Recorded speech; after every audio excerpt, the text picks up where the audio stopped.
Good morning and welcome to After GMS. It is 7:45. Thanks so much for tuning in to our Facebook feed. I see several of you are already joining us. I'm Megan Malaris here with Stacy Spivey, Ed Matthews, and Taryn Kirksey. And if you weren't with us for the Good Morning show, you might not know it is a very special lady's very special birthday today. Oh, thank you guys. Yeah, turning the big 3-0 today. No longer in my 20s. But everyone's saying your 30s are so much better than your 20s, so y'all better be right, okay? Welcome to the club.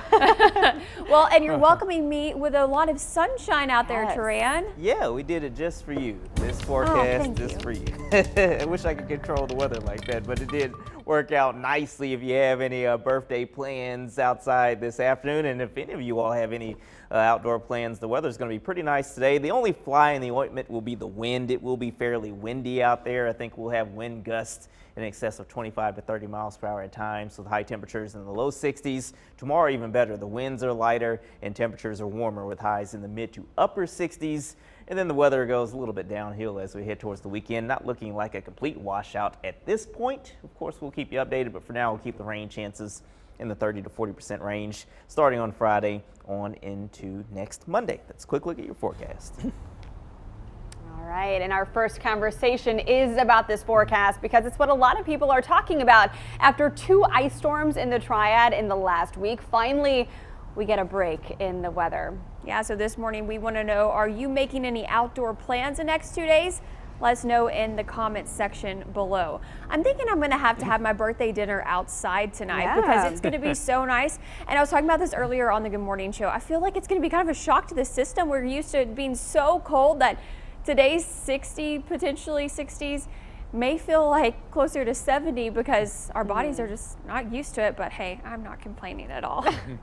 I'm not complaining either. I mean, a lot of people I think have been missing the lack of snowfall this winter. They feel like we haven't had a true winter without a real snowfall, but I would say we've gotten our taste of it with these 2 ice storms. Thankfully, they weren't worse for us than they could have been. I mean, look at Texas, for example, what they've been dealing with.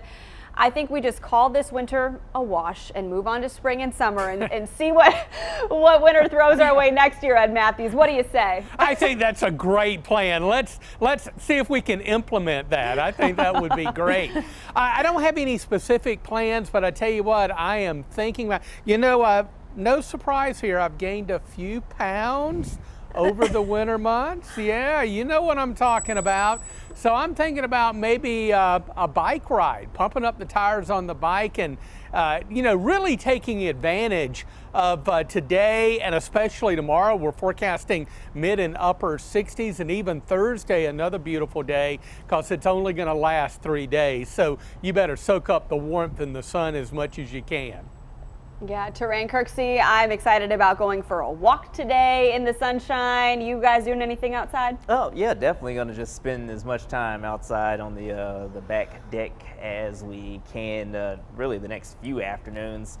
And you're probably noticing the days are getting a little bit longer. My wife and I actually able to take an evening walk yesterday because the sun set so late. So it's shaping up to be a nice couple of afternoons with the sun, the twilight at least continuing it past 6 p.m. in some spots. So we'll take that, get out there and enjoy it while you can, because like Ed said, it's going to get cooler again as we go into the weekend, but really not looking like a frigid cold anytime very soon. So that's definitely a good thing.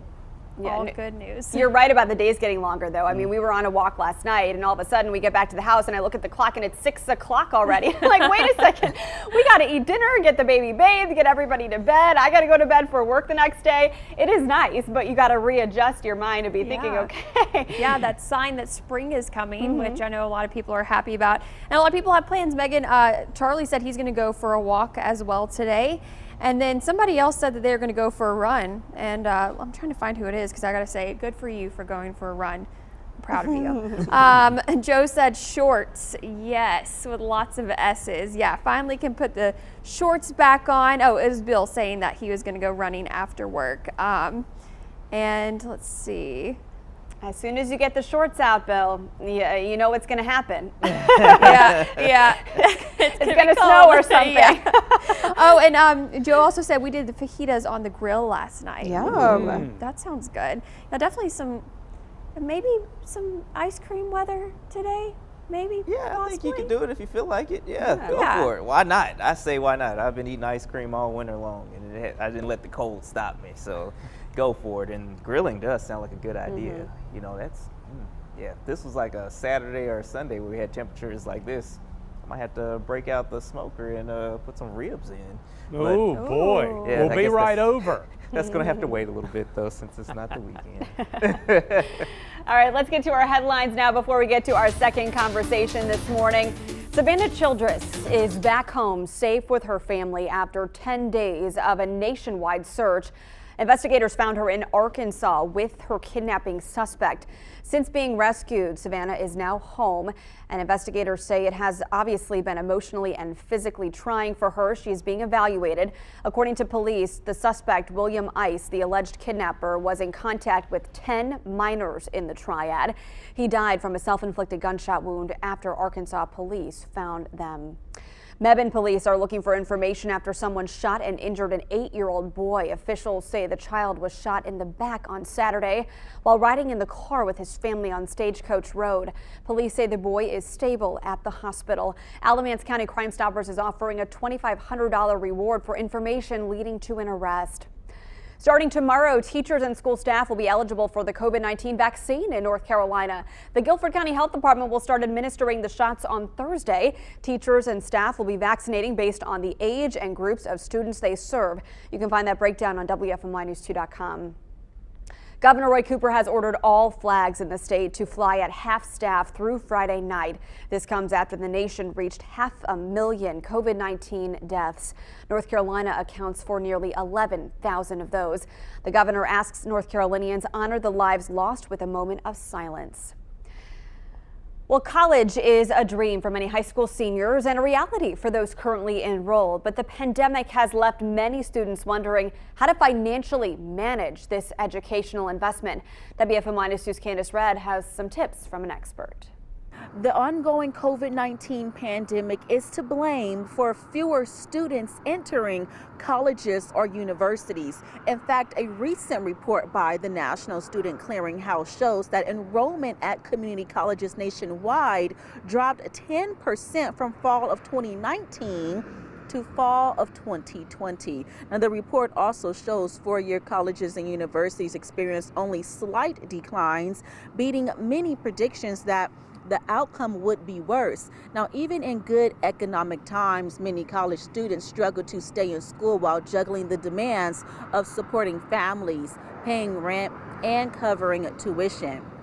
Well, Jessica Brown is a financial aid expert, author of How to Pay for College When You're Broke, and founder of College Girl. Well, she recommends completing the free application for federal student aid, as well as turning to overlooked strategies in the community to pay for college. You belong to a church home. If your parents have affiliations with sororities and fraternities, additionally, many high schools have scholarships that were given by alumni. Many of your parents have careers where their job provides tuition benefits. So having your parents following up with the Human Resources Department to see if those opportunities are available. After completing the FAFSA, you might want to consider some other options. Well, that includes grants, scholarships, work-study programs, or personal student loans. You might even want to consider getting a part-time job, if possible, to cover those minor expenses. For more details, all you have to do is visit our website, WFMYnews2.com. Well, now let's get to our next conversation. It was one of Google's top searches in the U.S. on Monday. The electronic group Daft Punk announced they are breaking up after 28 years of making music together. This led to StubHub listing some of the biggest band breakups in music history. And this isn't a full list, just some of the most talked about. The Beatles, Oasis, ABBA, Spice Girls, Led Zeppelin, and One Direction. We want to know, is there a band or group breakout that sticks breakup, that sticks out to you, you can let us know in the comment section below. I mean, is it even a question of who I'm going to say, guys? Not at all. No, I still vividly remember the day One Direction announced that they were breaking up.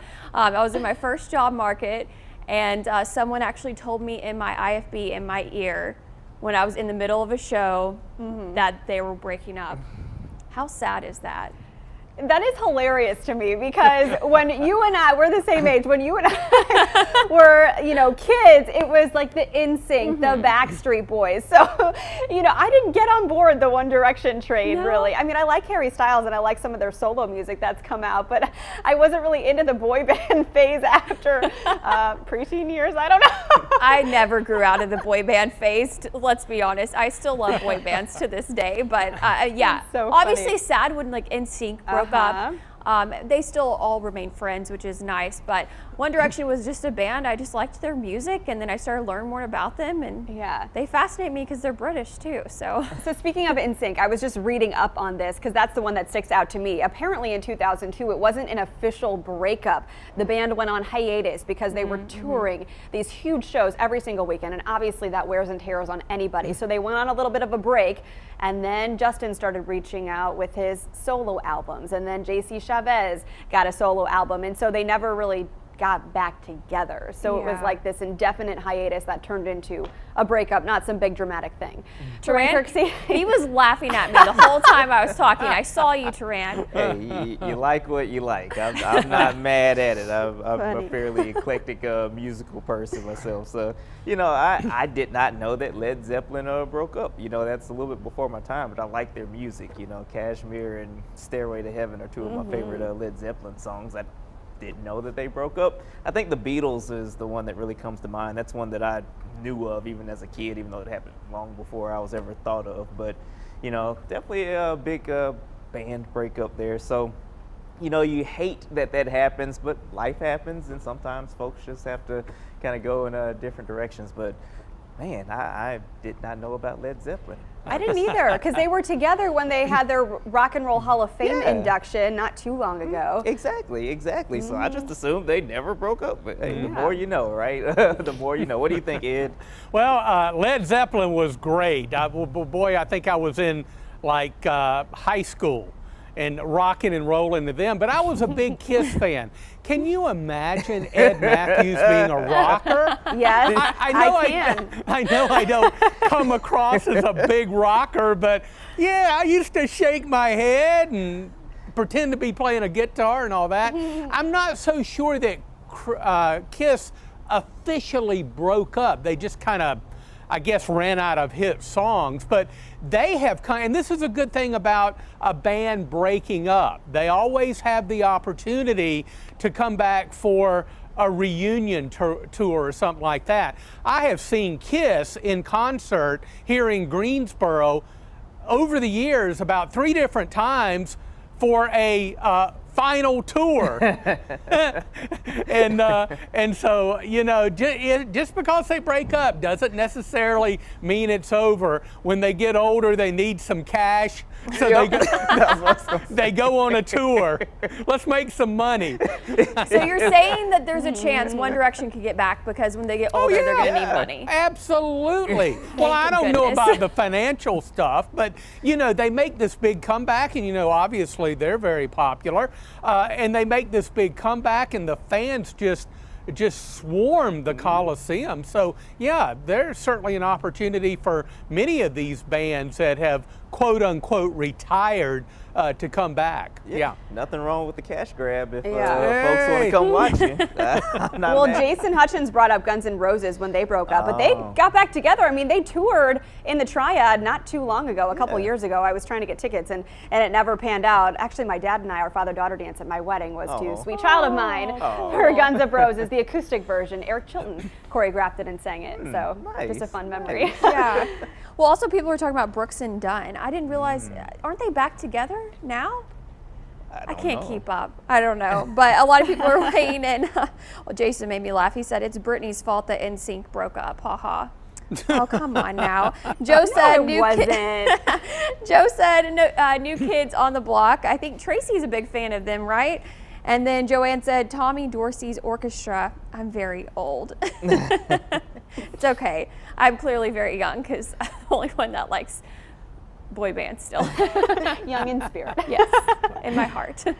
All right, let's talk about a final look at our forecast because it is so beautiful. There are not enough adjectives to describe this kind of forecast we are being treated with in late February. Oh, it is nice. Looking up at the sky, nothing but blue sky, no clouds around, beautiful sunrise. We need the sun today because we went down to 27 out at PTI this morning. It was a little frosty, but we're on our way to the low and even mid 60s. Now it's going to be a little windy as high pressure builds in from the west. Winds may occasionally gust up, about 25, maybe even as high as 30 miles per hour. There's not much wind here in the garden at the moment. And then tonight, mid 30s under a clear sky. Tomorrow, it only gets better. Look at this. Mostly sunny, mid and even upper 60s coming our way on Wednesday. Nice day, sun and clouds and upper 50s to near 60 on Thursday. And then, oh yeah, the picnic is over with the warm, dry weather. It looks as though we could potentially move into a somewhat extended period of kind of wet weather. Friday, we're going to see some showers later on in the afternoon. And if this system kind of hangs up over our area through the weekend, not a complete washout, I think, but kind of off and on showers for Saturday and Sunday, and they could extend into Monday. Well, Dana said, Turan, why did you bring up wings? Now she wants them right now. I like the barbecue. Everybody knows that's one of my favorite hobbies, but usually I save it for the warm season. But you know what? We're getting closer and closer to March. I might have to, start getting my sauces together. I got to perfect that to have my little homemade barbecue sauce and all that good stuff. So I'm working on it. I got something going in the lab. I'm going to be ready to roll once April rolls around. Okay, well, when this pandemic is over, Tran, I fully expect you to do a full-on barbecue for the GMS crew. I might have got a to grill back there in the weather garden, don't we? Exactly. Yeah, I might have to hook something up, man. Yeah. I'll see what I can do. Yeah, sounds like a plan. What was that sauce you went on a little tangent about a few weeks ago? Was it lemon pepper? Oh yeah, lemon on your pepper, wings? yeah. So usually I just do the lemon pepper for the wings. Now I might have to try it on ribs. I kind of have some ideas there, but that might be too much tanginess for my taste. My wife and I are like more so sweet barbecue fans, so I know that doesn't go over too well in vinegar country. Sorry, but yeah. But we like to switch up our sauces and stuff sometimes. I could talk about this all day, but I'll stop because it's 8:02. But yeah, Sure is. we'll talk about it another time. Okay. On that note, thank you for joining us here on After GMS. We do this every weekday at 7:45 on the News 2 Facebook page. We hope that you have a great day. See you later.